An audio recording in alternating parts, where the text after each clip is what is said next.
Relation and function அப்படின்னு பார்க்கும்போது relation and function so ரெண்டுமே இம்ப்ளிமெண்ட் பண்ணுறதுக்கு நமக்கு செட் அப்படின்ற ஒரு கான்செப்ட் தேவைப்படுது. சரிங்களா? ஸோ செட் இருந்தால் தான் நம்மளால் என்ன பண்ண முடியும், ரிலேஷன் அண்ட் ஃபங்க்ஷன்ஸை இம்ப்ளிமெண்ட் பண்ண முடியும். சே ஃபார் எக்ஸாம்பிள் நான் ஏன்னு ஒரு செட் எடுத்திருக்கேன். சரிங்களா? ஏன்னு ஒரு செட் எடுத்திருக்கேன், அதில் சம் காயின்ஸ் இருக்குது.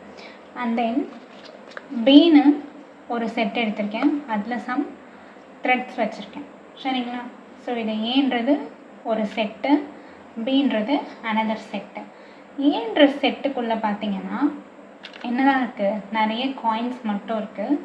பீன்ற செட் பார்த்தீங்கன்னா நிறைய த்ரெட்ஸ் இருக்குது அதுக்குள்ளே. சரிங்களா?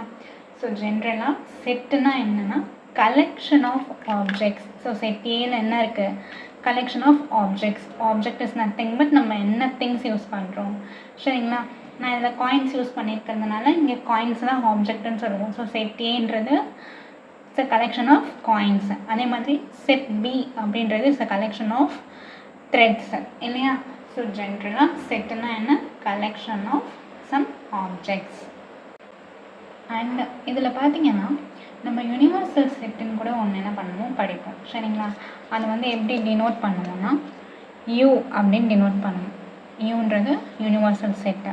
ஸோ அதில் என்ன இருக்கும்னு பார்த்தீங்கன்னா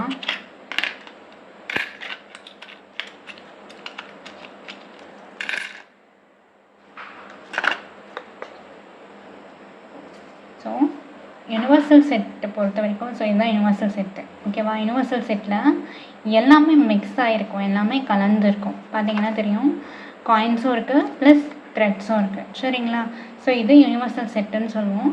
அதுலேருந்து நம்ம பிரித்து எடுக்கிறோம் இல்லைங்களா, set A set B. Set பினா ஃபுல்லாக எனக்கு என்ன இருக்கணும், த்ரெட்ஸ் இருக்கணும். ஓகேங்களா? ஸோ செட் ஏ அப்படின்னா எனக்கு காயின்ஸ் மட்டும் இருக்கணும். ஸோ எல்லாமே கலந்து இருந்தது என்னன்னு சொல்லுவோம் நம்ம, யூனிவர்சல் செட்டு. ஓகே? எல்லா ஆப்ஜெக்ட்ஸும் இருக்கிறது universal set, that is you. தனித்தனியாக ஸ்பெசிஃபிக்காக இப்போ ஏன்னா எனக்கு காயின்ஸ் மட்டும் இருக்கணுன்றது ஒரு செட்டு, பீனா த்ரெட்ஸ் மட்டும் இருக்கணுன்றது அனதர் செட். சரிங்களா? ஸோ இப்போ செட்னா என்னென்னு புரிஞ்சிடுச்சா?